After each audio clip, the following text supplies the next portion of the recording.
مش ممكن تبقى قناتنا قناة اكل صيامي وما نعملش بطاطس محمرة. بس هنعملها النهاردة بطاطس الجمبري.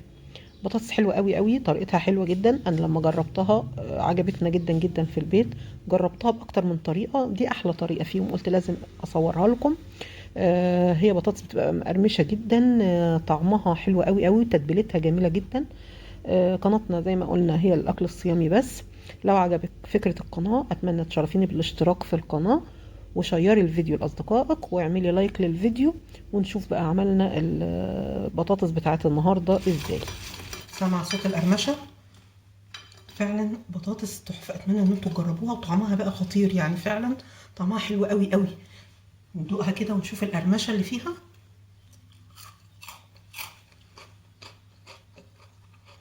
تحفة فعلا، حلو قوي. اتمنى ان انتوا تجربوها وقولوا لي رأيكم فيها ايه. عندي هنا اي كمية من البطاطس، طبعا على حسب عدد افراد اسرتك وعلى حسب انت عايزة ايه. انا هنا حوالي 3 حبات من البطاطس، هقشرهم. طبعا مهم تكون بطاطس تحمير، طبعا بتفرق. هقشر البطاطس بتاعتي.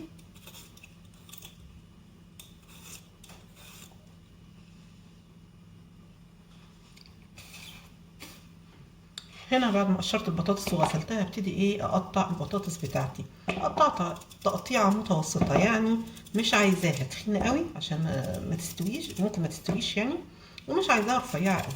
هقطعها تقطيعه ايه متوسطه. تمام.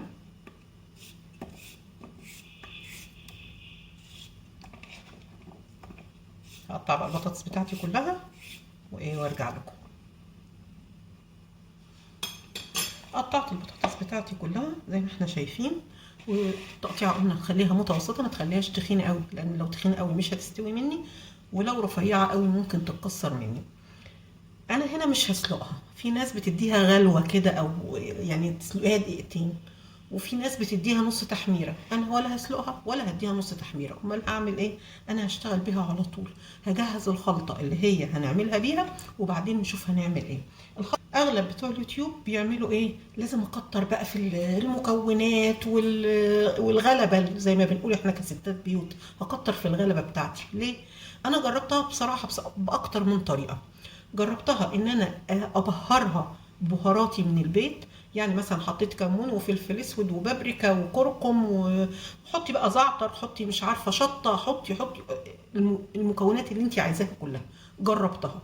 وجربت طريقه تانية ان انا بهرتها ببهارات البطاطس الجاهزه، الاكياس الجاهزه دي بتاع الشركات. جبت الاكياس وبهرتها بيها. بصراحة أحلى طريقة عملتها، واللي ولادي فعلا يعني نسيوا أي بطاطس بعملها وعايزين البطاطس دي على طول كل يوم، الطريقة اللي أنا هعملها معاكم دي. هنعمل إيه؟ أنا هجيب هنا دول حوالي 3 معالق من الدقيق، يعني كمية مناسبة لكمية البطاطس. هحط عليهم حوالي 3 معالق من النشا، يبقى دقيق قد النشا، يعني ممكن نقول نص كوباية ونص كوباية. وهحط رشة ملح مش كتير. تمام؟ لغايه كده تمام. التتبيله بقى بتاعتي كلها عباره عن ايه؟ عباره عن الكيس ده من عند العطار. دي بهارات كنتاكي، بهارات كنتاكي او بهارات زنجر، اللي يعني سواء دي او دي هتبقى الاتنين حلوين. انا جايبه الحار لان احنا في البيت ولادي بيحبوا الحار، فدي بهارات كنتاكي الحار. بتحطي منها كميه حلوه. دي فيها بقى كل التتبيله، ولا هحط بقى كركم، ولا هحط بابريكا، ولا توم باودر، ولا بصل باودر، ولا اي حاجه خالص. هي البهارات دي بجيبها وهحط منها. احنا يعني بنحبها تكون قويه، فانا هحط حوالي معلقه ونص. تمام. واقلبهم مع بعض. هحط ايه كمان؟ هحط كمان حوالي ربع معلقه صغيره من البيكنج باودر او كربوناتو، يعني سواء بيكربوناتو او بيكنج باودر. رشه صغيره خالص اللي انا حطيتها، حوالي ربع معلقه صغيره. تمام. اقلبهم بقى مع بعض تقليبه كويسه. وبعد كده اجيب بقى ميه وابتدي اعجنهم بالميه لغايه ما اوصل لقوام شبه الكريب، يعني اخف من الكيكه كده شويه، شبه الكريب.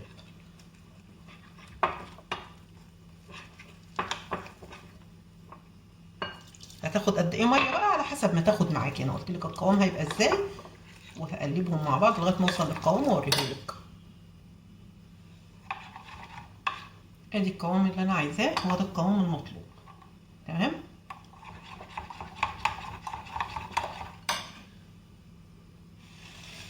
بعد كده بقى هجيب البطاطس حبه مش كتير وهنزل بيها في الخليط. حبه قليلين بحبه قليلين. الزيت انا سايباه يسخن على النار كده. الزيت بتاعي سخن، هبتدي ان انا احط البطاطس. يفضل ان انا احطها بايدي عشان بالمعلقه هتاخد من الخليط كده كتير. بايدي واحط. تمام.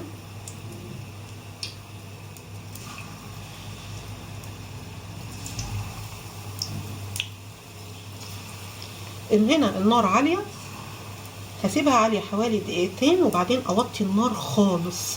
هوطي النار لمده 3 4 دقايق 5 دقايق. ليه بقى؟ علشان ادي فرصه للبطاطس بتاعتي ان هي تستوي، وبعد كده اعلي النار تاني. كده هتضمني ان انت هتاخدي بطاطس مستويه طريه من جوه وهشه ومقرمشه من بره، وطبعا الخلطه الجباره. كده انا موطيه النار على البطاطس بتاعتي علشان تستوي من جوه كويس. شايفه؟ بس هعليه تاني بعد شويه شويه كده قبل ما اخرج البطاطس هعليها. بس كده بضمن طبقه مقرمشه من جوه وطريه ومستويه من جوه، طبقه مقرمشه من بره معلش وطريه ومستويه من جوه. شايفين لونها وطعمها بقى تحفه. كل التتبيله موجوده في الكيس اللي وريته لكم ده، ما تبلش حاجه تاني. كده انا خلاص لقيتها اللي هي قربت داخله على سوا، فعليت النار بقى عليها.